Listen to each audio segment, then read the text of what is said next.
மாநிலங்களவை தேர்தலில் போட்டியிடும் திமுக வேட்பாளர்களும் கூட்டணி கட்சி வேட்பாளரான நடிகர் கமலஹாசனும் முதல்வர் ஸ்டாலின் முன்னிலையில் இன்று மனு தாக்கல்.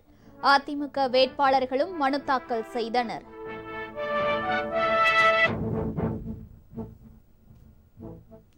உலகின் மிக உயரமான ரயில்வே மேம்பாலத்தை காஷ்மீரில் திறந்து வைத்தார் பிரதமர் மோடி. 44,000 கோடி ரூபாய் மதிப்பிலான ரயில்வே திட்டங்களையும் நாட்டுக்கு அர்ப்பணித்தார்.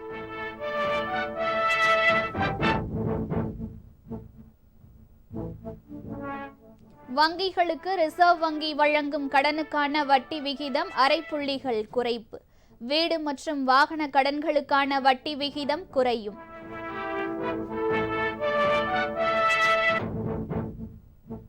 மின்சாரம் தடைப்பட்டதால் நீட் மறுதேர்வு நடத்த உத்தரவிடக் கோரிய மனுக்கள். தேசிய தேர்வு முகமையின் விளக்கத்தை ஏற்று தள்ளுபடி செய்தது சென்னை உயர்நீதிமன்றம். தொகுதி மறுசீரமைப்பால் மக்களவையில் தமிழ்நாட்டின் பிரதிநிதித்துவம் குறைவதாக இருந்தால் எதிர்க்கும் முதல் குரல் தம்முடையதாக இருக்கும். எடப்பாடி பழனிசாமி அறிக்கை.